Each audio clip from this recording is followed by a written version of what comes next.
Assalamualaikum warahmatullahi wabarakatuh. Alhamdulillah, thumma alhamdulillah, wa syukurillah, wa salatu wassalamu ala rasulillah wa ala alihi wa sahbihi wa man tabi'ahu ila yaumiddin, amma ba'd.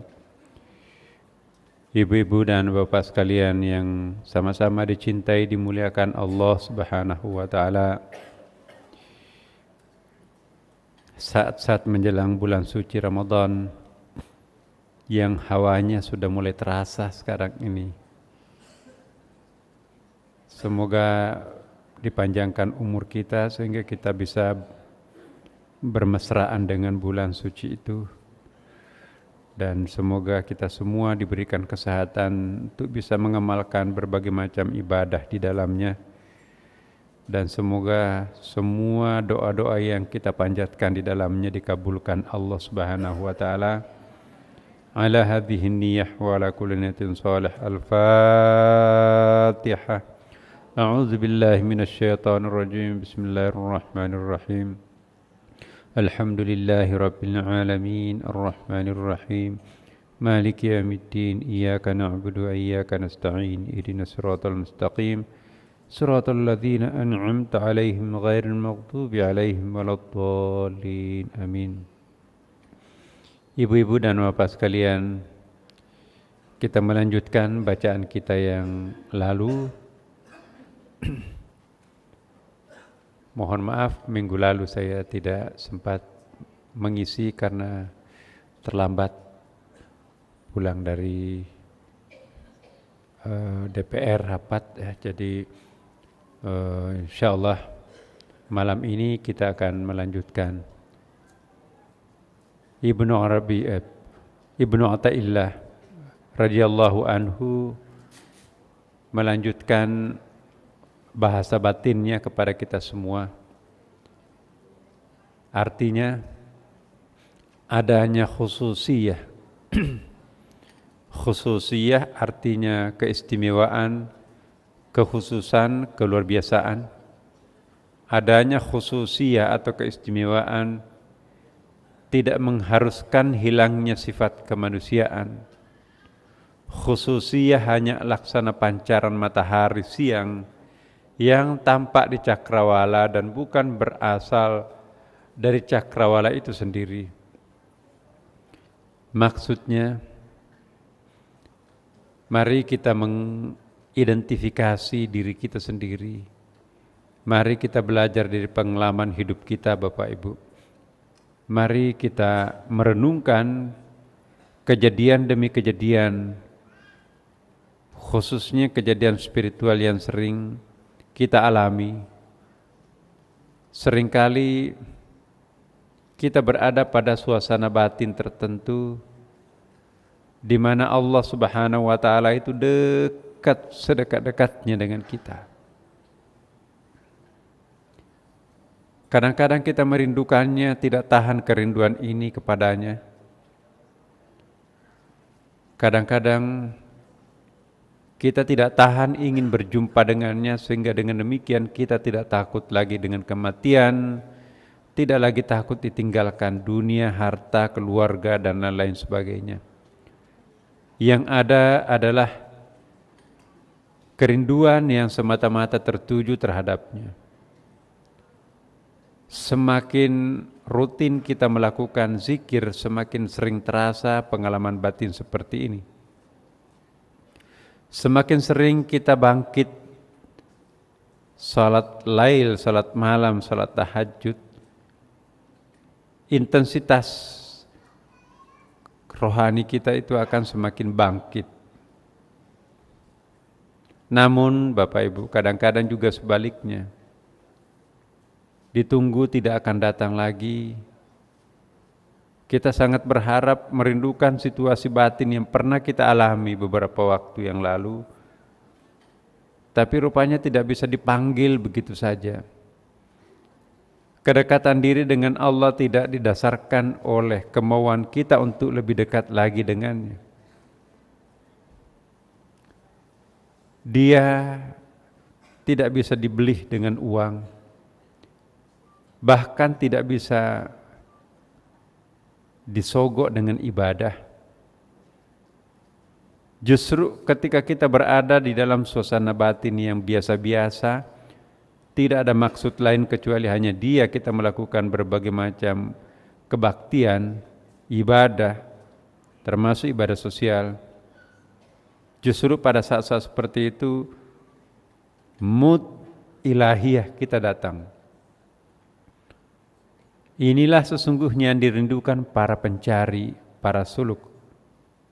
Ya. Ada kekhususan, keistimewaan, tidak mengharuskan hilangnya sifat kemanusiaan. Hati-hati di sini Ibu Bapak. Jangan karena munculnya perasaan kedekatan diri dengan Tuhan itu sehingga kita seolah-olah meninggalkan keluarga, rela meninggalkan dunia, menanggalkan tugas, jabatan dan lain-lain sebagainya. Itu bukan jalan keluar yang baik. Apa bedanya kita dengan orang yang emosional? Baru saja mencicipi betapa nikmatnya kedekatan diri itu dengan Tuhan, tiba-tiba segalanya akan dilepaskan. Padahal itu tidak selamanya akan dirasakan seperti itu. Ada kalanya lama, sehari, 2 hari, bahkan ada kalanya sekejap.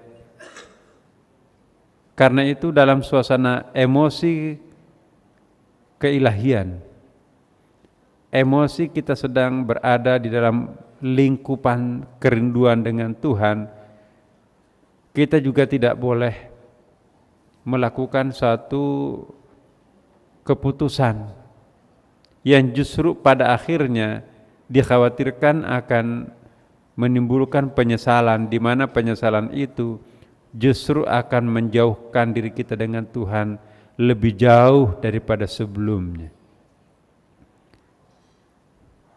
Ada orang, Bapak Ibu, begitu dia mencicipi betapa nikmatnya keimanan, dia hibahkan, dia wakafkan seluruh kekayaannya yang setengah mati dia kumpulkan dengan sebegitu gampangnya, diserahkan kepada siapa-siapa. Hanya lantaran dia mencicipi nikmatnya keimanan yang tiba-tiba datang pada dirinya. Begitu minggu depannya suasana batin itu hilang, maka disusullah penyesalan, kenapa saya bodoh melakukan itu. Mau meminta kembali, malu dan tidak mungkin lagi karena sudah diaktekan. Nah, kita di sini diingatkan oleh Ibnu Athaillah, adanya kekhususan atau khususiyah, tidak mesti kita harus menghilangkan sifat-sifat kemanusiaan kita. Tempuhlah perjalanan hidup kita itu dengan cara-cara yang wajar. Kita tidak bisa menempuh loncatan-loncatan spiritual. Karena itu tidak ada istilah revolusi spiritual.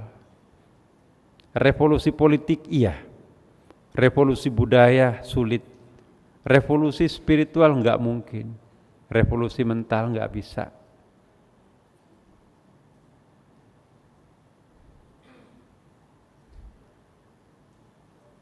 Yang bisa merevolusi mental spiritual kita itu hanya Allah Subhanahu wa ta'ala. Itu bukan wilayah kemanusiaan. Wilayah kemanusiaan kita itu sosial, rezeki materi, tapi kalau sudah masuk ke wilayah spiritual, tidak bisa kita sombong dengan mengatakan kami akan melakukan perubahan. Diri sendiri belum tentu kita bisa rubah, apalagi orang lain. Jangan kita takbur mengambil hak prerogatifnya Allah Subhanahu wa ta'ala dengan mengatakan kalimat-kalimat berat. Allah sendiri mengingatkan kepada kita, kalian itu tugasnya hanya menyampaikan, tidak mungkin bisa merubah, apalagi merevolusi. Ayatnya ialah innaka la tahdi man ahbabta walakinnallaha yahdi man yasha. Artinya kalian tidak akan pernah mungkin bisa memberi petunjuk kepada orang, tidak mungkin bisa memberikan hidayah kepada orang, melainkan hanya Allah lah yang mampu memberi petunjuk, melakukan perubahan mental, moral, spiritual. Tugas kita hanya menyampaikan dan tidak bisa memaksa. La ikraha fiddin, tidak boleh memaksa orang. Ini kita diingatkan, kita tidak boleh sombong. Sungguh pun itu kita berdakwah, tetapi kita jangan memberikan target-target kemanusiaan yang merupakan wilayahnya Tuhan. Urusan hukum yang tampak itu kita punya urusan, bisa kita lakukan, tapi urusan spiritual, mental, non fisik itu wilayahnya Allah Subhanahu wa taala. Nabi pun juga belum tentu bisa memberikan petunjuk kepada anak kandungnya sendiri. Banyak contoh. Nabi Nuh alaihi salam, anak kandungnya yang bernama Kan'an tidak sanggup merubah mental spiritual anaknya sendiri.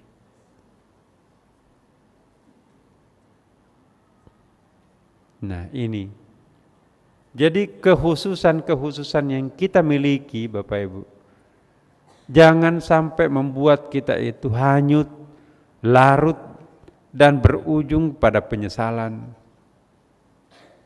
Nabi memberikan contoh kepada kita. Apa contohnya? Antara lain, satu ketika Bapak Ibu, Nabi dikejar-kejar untuk dibunuh di Mekah. Akhirnya hijrah ke Taif. Belum sampai di kota Taif, dia dikepung, dia dihadang dan dilempari batu sampai tumitnya berdarah-darah. Apa yang terjadi seandainya kita seperti itu? Mengeluh. Nabi apa yang terjadi? Dilempari batu sampai berdarah-darah, sedikit pun tidak pernah sakit hati terhadap kaumnya.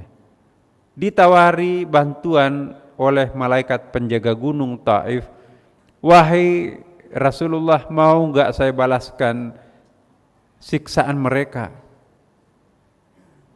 Ya, bayangkan kalau malaikat penjaga gunung itu marah, murka. Batuk saja sekali gunung itu bisa merenggut nyawanya banyak orang, ya. Tapi apa kata Rasulullah? Tidak, wahai sahabatku. Mereka melakukan itu semua karena dia tidak tahu apa misi sesungguhnya yang saya bawa. Kelak pada satu saat dia akan sadar bahwa Nabi Muhammad sesungguhnya itu adalah benar. Jika seandainya saya akan memohon pertolongan, tentu pertama kali saya akan memohon bantuan kepada yang Maha Penolong, Allah Subhanahu wa ta'ala. Nah ini dia. Itu contoh kesedihan. Jadi kita dalam keadaan sangat sedih, sangat dihina, jangan mengambil keputusan saat itu.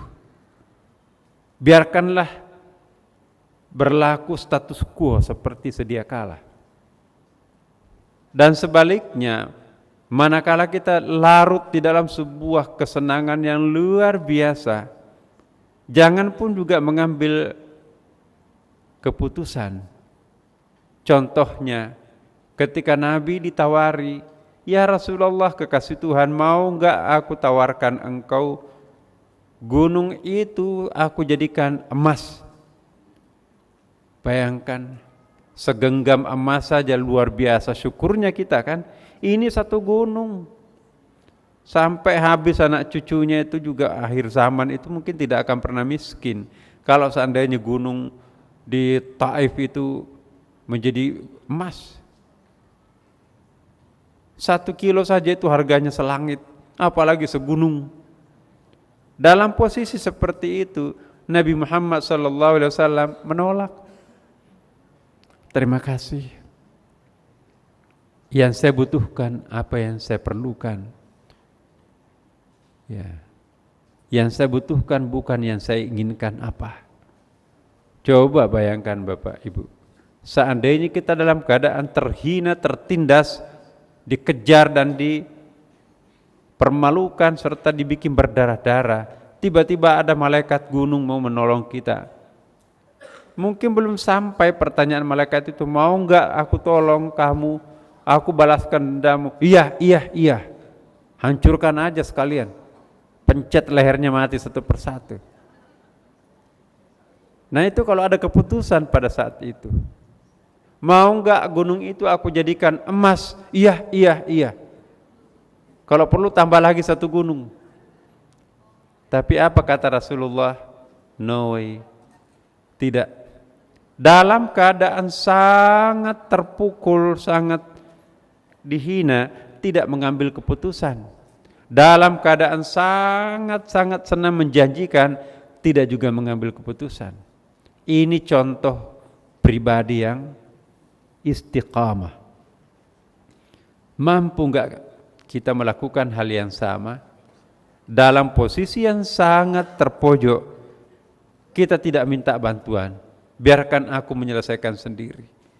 Kita mandiri menyelesaikan persoalan sendiri. Ada kecenderungan kita memanjakan diri kita sendiri.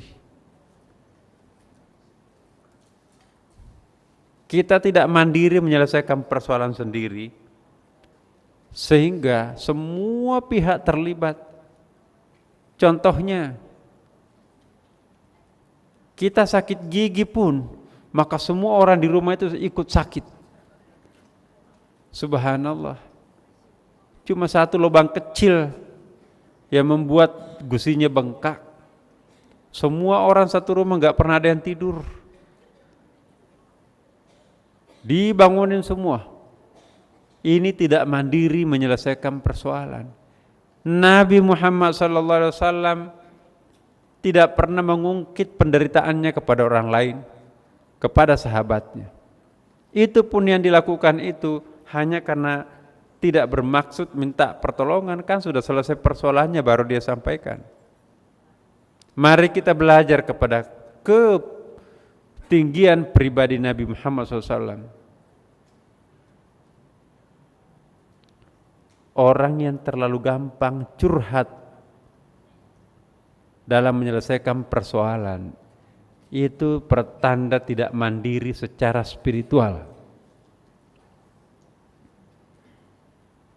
Kemandirian spiritual itu ialah cuman kita berdua dengan Tuhan, insya Allah menyelesaikan persoalan itu.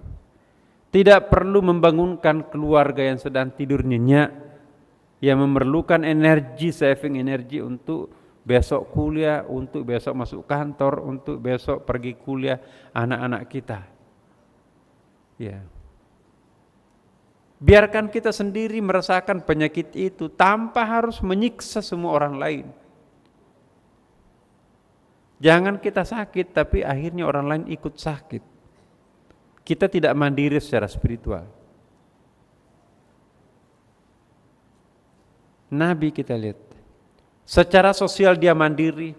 Tidak pernah Nabi minta kepada salah seorang istrinya, sekalipun dia kepala negara, sekalipun dia nabi, sekalipun dia rasul, sekalipun dia kepala rumah tangga, tidak pernah meminta seorang istrinya untuk memasang kancing bajunya yang copot, menjahitkan bajunya yang robek. Semua dia lakukan sendiri tanpa merepotkan istrinya. Saya tidak usah bertanya kepada kita. Ya. Ada enggak suami yang bisa seperti ini? Suami modern. Ya.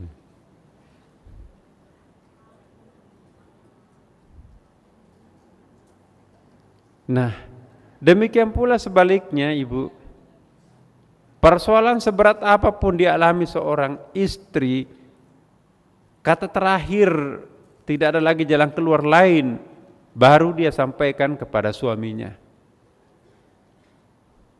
Kadang-kadang ada orang, mohon maaf, ada istri, persoalan sekecil itu sudah langsung di SMS kepada orang tuanya di kampung, bapak ibunya, kakaknya, saudaranya, sahabat-sahabatnya, curhat semua, menjelek-jelekkan suaminya.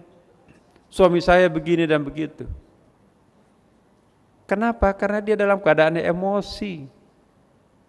Keesokan harinya suaminya ternyata baik, dia yang salah paham terhadap suaminya, mau ditarik SMS-nya susah. Gak bisa. Akhirnya apa yang terjadi? Penyesalan. Orang yang terlalu cepat mengambil keputusan, itulah orang yang paling sering menyesal.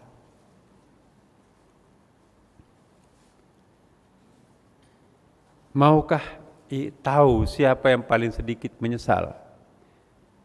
Orang yang paling sedikit penyesalan hidupnya ialah orang yang memandirikan hidupnya, tidak pernah merepotkan orang lain.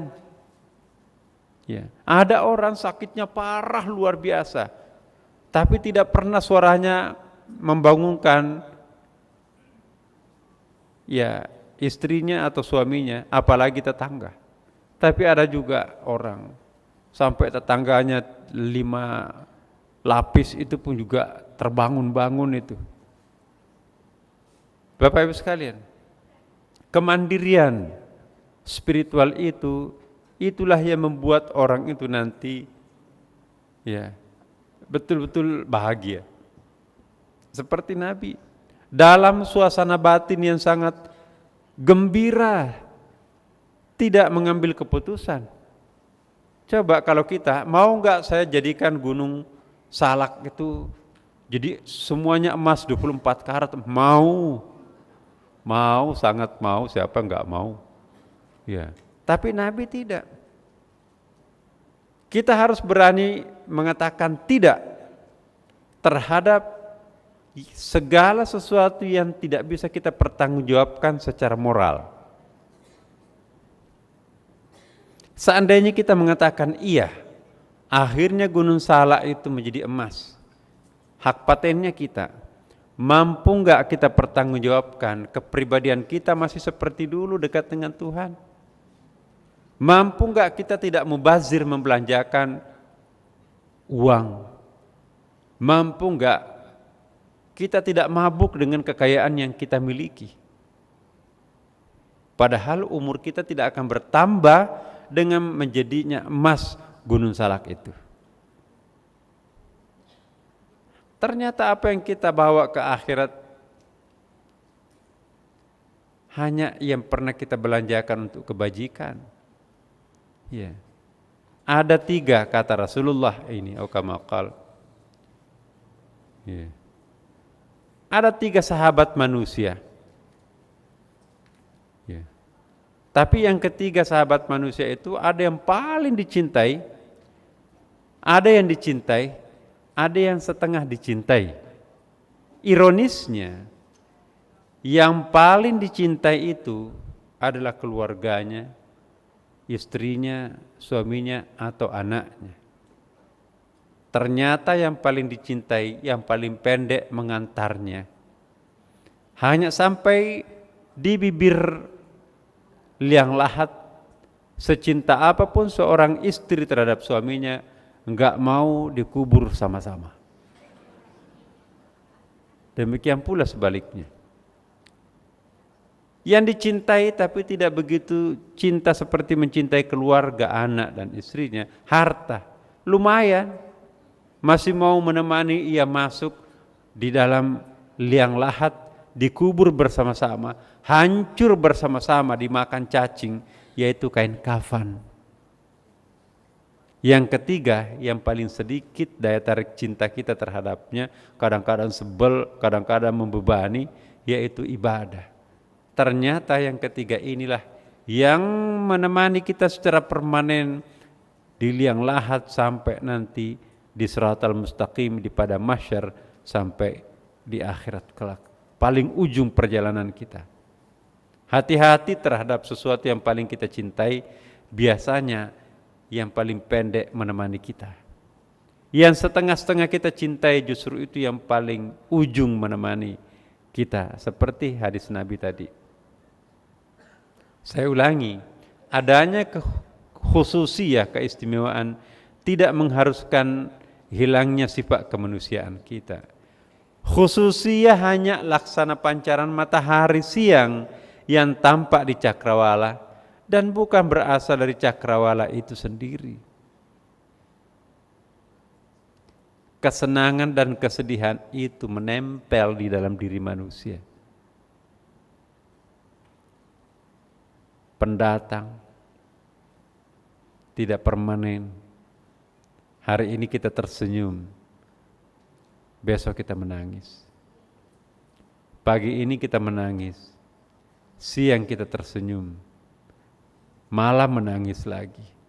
Bahkan kadang-kadang kita menangis sambil tertawa. Inilah hidup.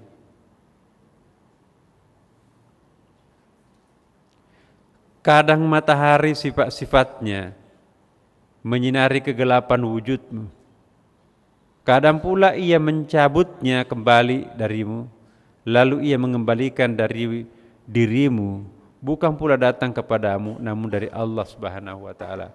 Jadi maksudnya di sini, bahasa terjemahnya kurang bagus. Ya. Matahari itu ada kalanya bersinar,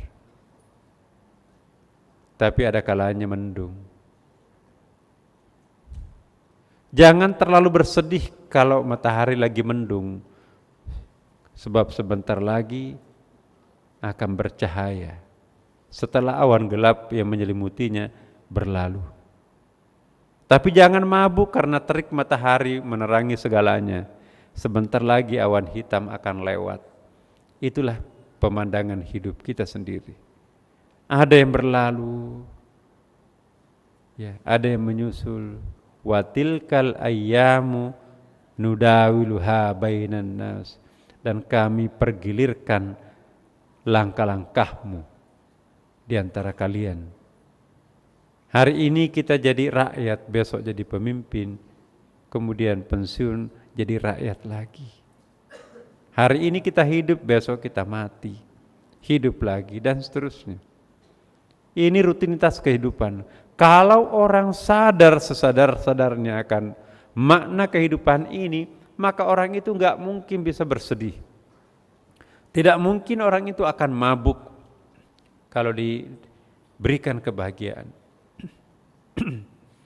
Orang itu tidak mungkin akan ngata-ngatain orang. Saya agak prihatin akhir-akhir ini, Bapak Ibu sekalian. Mungkin kita seperasaan. Sebegitu gampang kita bicarakan aib orang. Hanya lantaran kita menjadi tim sukses atau simpatisan salah seorang calon. Ya. Padahal apa yang kita dukung sesungguhnya itu belum tentu itu yang terbaik di mata Tuhan dan di mata kita juga saat.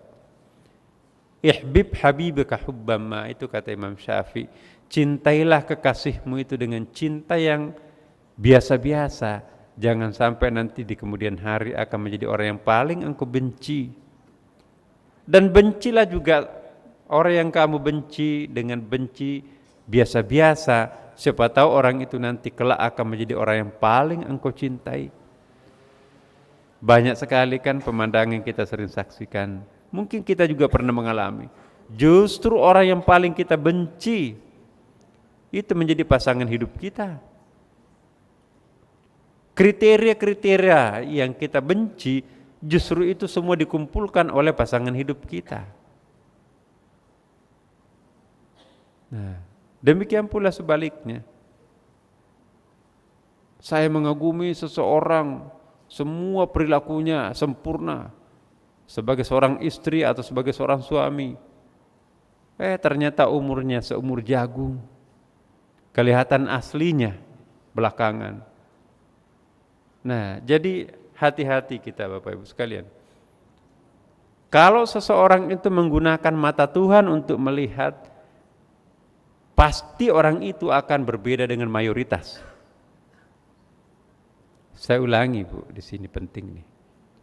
Jika kita menggunakan mata Tuhan untuk melihat, menggunakan pendengaran Tuhan untuk mendengar, pasti kita akan berbeda pandangan dengan mayoritas.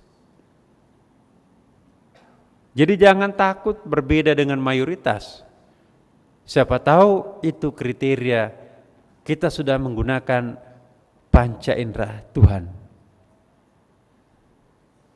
Orang yang seperti ini pada akhirnya nanti akan dibenarkan, dimenangkan oleh orang belakangan. Orang yang mandiri secara spiritual tidak pernah takut terhadap mayoritas dan tidak pernah kesepian menjadi minoritas. Orang yang dekat dengan Tuhan tidak pernah kesepian. Sekalipun semua orang membencinya, aku cukup dengan Tuhanku.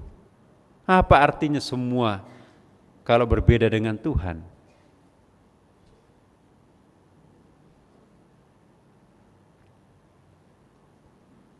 Hati-hati di sini Bapak Ibu. Apakah kita sebagai objek maupun sebagai subjek, jangan pernah larut dengan opini mayoritas. Karena kadang-kadang mayoritas itu juga keliru. Justru minoritas itu adalah menyimpan kebenaran sejati. Namun tidak juga berarti jauhi mayoritas, jadilah minoritas seumur hidup. Tidak juga seperti itu. Kriterianya bukan mayoritas minoritas, tapi istafti qalbah, mintalah pandangan kepada hati nuraninya sendiri.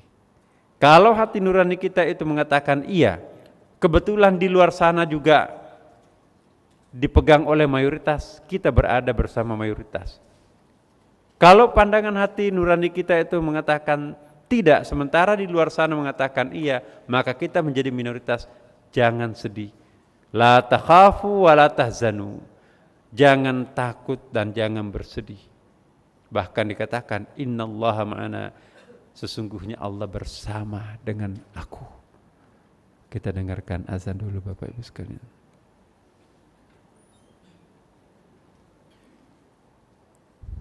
Ada sebuah resep bagaimana bisa mengendalikan, memandirikan spiritualitas,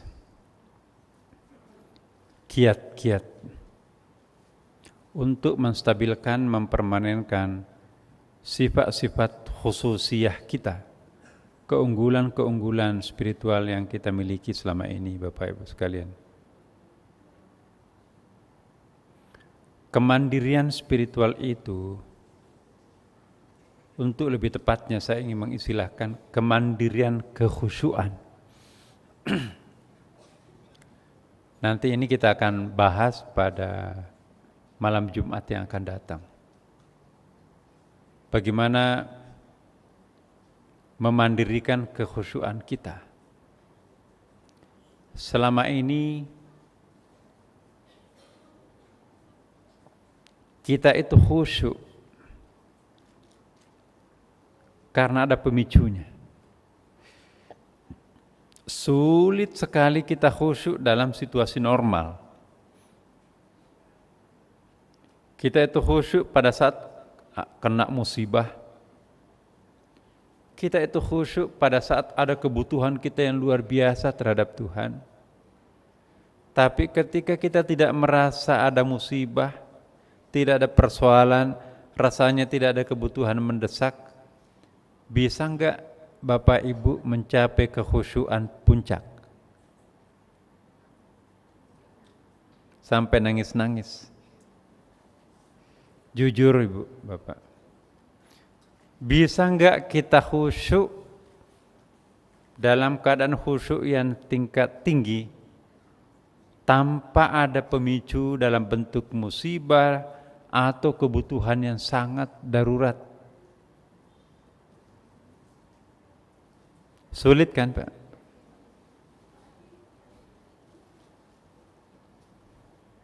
Nanti akan ada resepnya, kiat-kiatnya para sufi, bagaimana memandirikan kekhusyuan itu tanpa ada pemicu,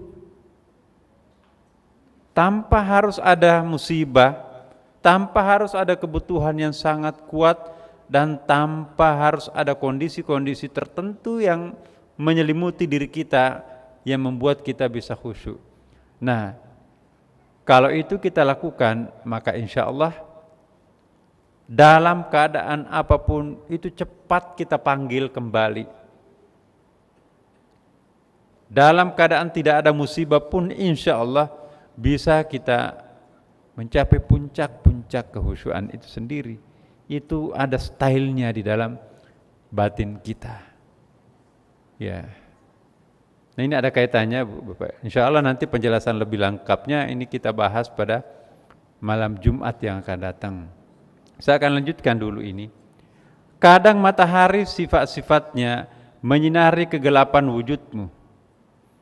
Jadi cahaya Tuhan itu kadang-kadang menyinari kita dalam pengertian memberikan kebahagiaan, akan tetapi kadang pula mencabutnya kembali dari diri kita. Ya, seperti tadi saya katakan, kalau kita dalam keadaan cerah, hati kita pun juga cerah. Ketika mendung, maka kita juga ikut mendung. Jadi ada perbandingan lurus antara situasi alam dengan jiwa kita. Ketika siang hari, Bapak Ibu, terang benderang, suasana batin kita itu terang, ya kan? Tapi ketika malam hari, situasi kebatinan kita juga lain. Lebih emosional mana kita di siang hari yang cerah atau di malam hari yang gelap dan dingin? Malam hari. Nostalgia itu di malam hari. Tantangan ke depan itu di siang hari. Apa hubungannya siang dan malam dengan jiwa kita? Jadi situasi di lingkungan cahaya yang mengitari diri kita itu juga penting. Jangankan malam dan siang, di siang hari saja. Kadang-kadang kalau langit itu mendung, hati kita juga ikut mendung. Ikut murung. Ya. Tapi kalau jagat raya itu cerah, hati kita pun juga tadinya sedih, maka ikut cerah. Betapa riskannya hati kita ini terpengaruh oleh faktor eksternal. Demikian pula aspek internal. Ya. Siang bolong seperti cerahnya matahari tanpa ada awan, tapi kalau ada yang menyinggung perasaannya, mengingatkan memori masa lampaunya yang gelap, maka pun itu tidak akan peduli terang benderang, dia ikut terselimuti oleh awan gelap masa lampaunya. Iya kan? Nah, ini contoh-contoh ketidakmandirian spiritual kita sendiri. Nah, ada satu cara yang bisa kita tempuh sebetulnya. Cuaca berubah-ubah di sekitar kita, tetapi batiniah kita itu tetap tangguh, tumaknina di atas siratal mustaqim.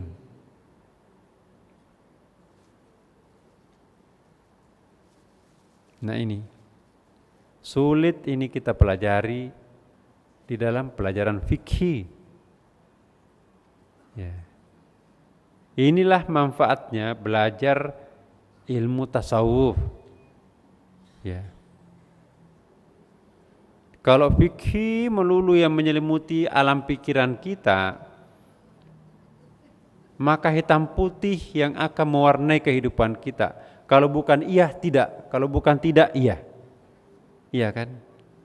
Tapi kalau kita masuk ke wilayah tasawuf, tanpa harus meninggalkan hitam putih itu sendiri, tetapi cuman kita memberikan warna-warna lain sehingga hati kita itu seperti pelangi. Warna pelangi itu bukan buruk. Selalu banyak opsi di dalam menghadapi persoalan. Dan ini disyaratkan juga dalam ayat Al-Quran ya kan Bapak Ibu sekalian. Ya, ingat dalam ayat la tadkhulu min abwabin wahidah wadakhulu min abwabin mutafarriqah. Ya. Jangan masuk di dalam satu-satunya pintu, tapi masuklah melalui pintu-pintu yang berbeda-beda. Ini ayat. Jadi Allah itu menyiapkan bukan pintu tunggal di dalam menyelesaikan persoalan, tapi banyak pintu. Sifat-sifat Tuhan juga 1 atau 99? 99 untuk Sunni, 126 untuk Syiah. Nah, apa gunanya pintu-pintu itu? Asmaul Husna itu. Itu artinya kita jangan hanya mendekati Tuhan dengan hanya satu pintu. Banyak celah-celah untuk bisa menembus wilayah Tuhan. Seorang pendosa, bayangkan ada orang yang bergeliman dosa sepanjang hidupnya, dosa besar, kecil, numpuk semua di situ. Ternyata pintu yang tersedia hanya satu, pintu Al-Muntaqim, Allah Maha Pendendam. Berani gak masuk dengan berlumuran dosa? Pasti kita dengan penuh kesedihan, mati aku. Nah, tapi kita cari pintu, ada pintu Al-Ghafur, Allah Maha Pengampun. Saya lebih suka masuk lewat pintu ini. Sebesar apapun dosa manusia, ya, kalau masuk lewat pintu Al-Ghafurnya Tuhan, bersih. Ada lagi pintu Al-Afu, Maha Pemaaf. Berarti masih ada kemungkinan untuk Allah memaafkan aku. Lewat pintu yang lain, Ar-Rahman, Babur Rahman, Allah Maha Pengasih. Berarti bukan Allah Maha Penghukum. Lewat pintu, masih ada satu pintu lagi, Ar-Rahim, Maha Penyayang. Ini lebih-lebih lagi. Bukan sekedar pengasih, tapi Maha Penyayang. Orang yang seperti ini lupa akan dosa masa lampaunya, tertutupi oleh Maha Pengasih Penyayangnya Tuhan. Dan yang paling dominan di dalam diri Tuhan selalu diulang-ulangi di dalam Quran, Bismillahirrahmanirrahim, ya kan? Bukan Bismillahil Qahhar wal Jabbar, dengan nama Allah yang Maha Al-Qahhar, Maha Pemaksa, wal Jabbar hampir sama artinya. Bismillahil Muntaqim wal Mutakabbir, dengan nama Allah yang Maha Pendendam dan Maha Angkuh. Jadi banyak pintu yang bisa kita lewati sesuai dengan kondisi objektif diri kita sendiri.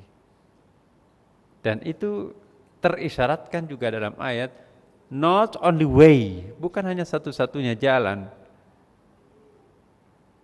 Di situ banyak jalan.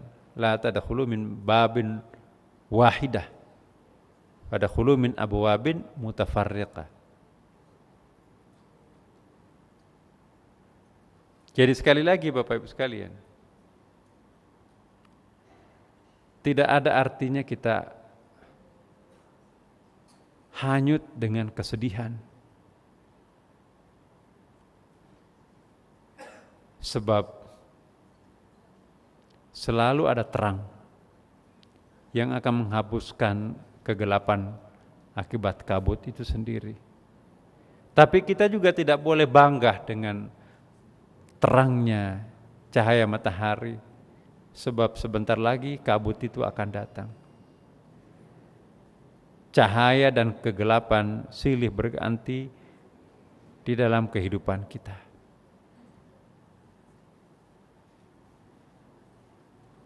Iya. Orang yang tidak terpengaruh dengan terang dan gelap itu, caranya seperti apa? Selama kita berada di dalam kurungan atmosfer bumi, pasti kita akan disuguhkan pemandangan siang dan malam, kabut dan terang. Jika ingin bebas daripada siang dan malam, kabut dan terang, keluarlah. Naik ke atas. Kalau kita hidup di luar angkasa, masih ada nggak kegelapan malam di situ?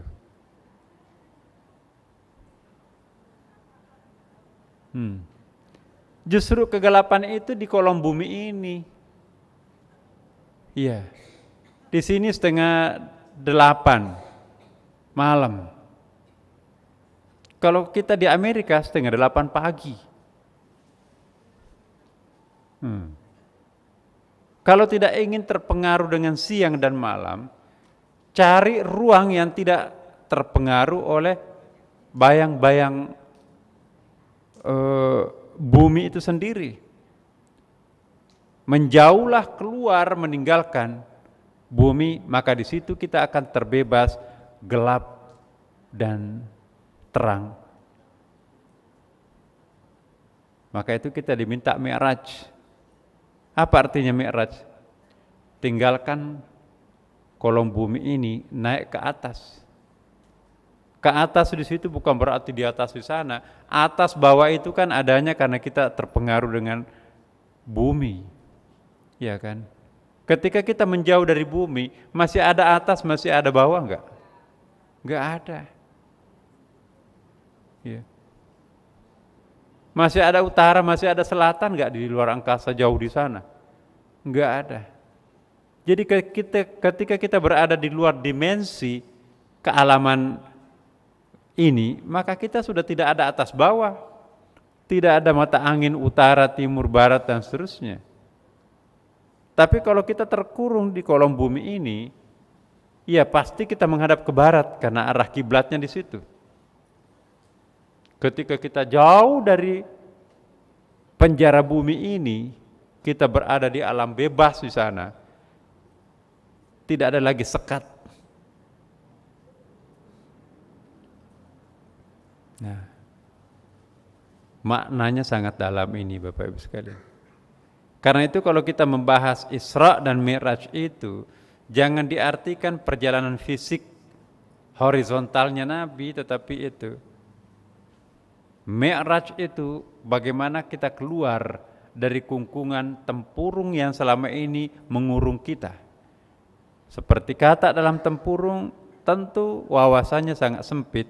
Jika ingin mencapai wawasan yang maha luas, keluarlah dari kotak tempurung bumi ini. Nabi keluar, maka itu paradigmanya berubah. Baru saja Khadijah meninggal, frustrasi Nabi kan, maka itu disebut dengan Amul Khazn, tahun kesengsaraan. Kenapa sengsara Nabi? Karena meninggal istrinya yang sekaligus sebagai tokoh pahlawannya, narasumbernya, donatur hebatnya, yaitu Khadijah. Frustrasi. Begitu dia keluar dari kolom bumi ini, naik ke atas alam bebas sana, tiba-tiba spiritnya itu luar biasa dahsyatnya, bangkit, berubah 80 derajat Nabi pada keesokan harinya. Ya. Malam Isra Mi'raj itu tidak mau nginap di rumahnya Khadijah. Kenapa? Bayang-bayang istrinya itu selalu menghantui dirinya. Dia hidup di rumah tantenya. Nginap di rumah tantenya Hindun pada waktu itu. Justru dari situ dia starting point-nya bukan di rumah Khadijah. Ya. Dia nggak bisa membayangkan istri dan sekaligus penasehat, donaturnya, segala-galanya sudah meninggalkan dirinya. Justru di rumahnya tantenya itu dia diterbangkan atau dia diangkat ke langit. Dan malam itu juga pulang. Spiritnya bertambah, semua sahabat itu kaget. Kemarin Nabi frustrasi minta ampun seperti nggak ada harapan hidup. Tapi kok ini Nabi dari mana? Semalam Nabi apa yang terjadi? Mimpi apa kira-kira seperti itu? Pokoknya kita harus hijrah. Kita harus punya perencanaan masa depan. Luar biasa Nabi pada waktu itu. Semua sahabat Nabi terkaget-kaget. Kemarin Rasulullah itu frustrasi. Tapi kok ini luar biasa ini? Nanti berhenti, kaget sahabat-sahabat lain setelah Nabi bercerita. Sini para sahabatku, tadi malam itu saya diperjalankan. Subhanalladzi asra bi 'abdihi lailan minal masjidil haram ilal masjidil aqsa alladzi barakna haulahu linuriyahu min ayatina innahu wasamiul basir. Sahabat lain berkerut keningnya. Ya, ada sahabat menanyai Umar, kan Umar itu kan tokoh pintar, tokoh kritis. Umar, percaya nggak apa yang dikatakan Nabi? Kayaknya enggak tuh. Coba beraninya Umar. Enggak percaya apa yang dilakukan, apa yang dikatakan Nabi. Cuma dia bilang begini, sepertinya enggak. Masa dalam tempo singkat ke Palestina, langit ketujuh, kemudian Sidratil Muntaha. Tidak cukup semalam. Sahabat yang lain nanya, konfirmasi ke Abu Bakar. Abu Bakar percaya enggak cerita Nabi, omongan Nabi barusan? Lebih dari itu kalau keluar dari mulut Nabi, saya percaya 100%. Tapi Nabi tidak pernah membenci Umar dan tidak pernah mengistimewakan Abu Bakar. Kenapa? Karena kemandirian spiritual tadi itu. Orang yang tidak mandiri spiritualnya gampang sekali larut dengan pujian dan juga sekaligus gampang larut dengan emosi kritikan. Nabi tidak bergeming dengan kritikan, tidak juga bergeming dengan pujian. Itulah contoh yang dicontoh jamaah Masjid Sunda Kelapa. Amin ya rabbal alamin. Insyaallah Bapak Ibu sekalian. Kita lanjutkan malam Jumat ya Bapak Ibu sekalian. Karena malam Jumat itu ya masih ada 2 kali pertemuan atau sekali. Karena nanti pada bulan Ramadan menurut jadwal yang saya terima, saya hanya 1 kali ceramah Ramadan. Itu pun juga mungkin hanya terbatas 7 menit, 10 menit ditambah dengan malam apa itu Lailatul Qadar tengah malam tuh. Nanti normal kembali pengajian kita seusai bulan suci Ramadan lagi. Nah sementara insya Allah materi kita ini sudah semakin menarik ya, dan insya Allah kita lanjutkan materi malam Jumatan kita pengajian tasawuf ya. Kembali hadir Bapak Ibu, ajak keluarga kita, mempersiapkan batin kita, menjemput bulan suci Ramadan yang sebentar lagi akan datang, dan semoga apa yang kita peroleh bersama di tempat ini insya Allah berkah, mampu menuntun kita untuk menemukan jalan yang sesungguhnya lebih dekat kepada Allah Subhanahu wa taala. Mari kita tutup pengajian kita dengan membaca Ummul Quran surah Al-Fatihah. Semoga berkah adanya. Al-Fatihah.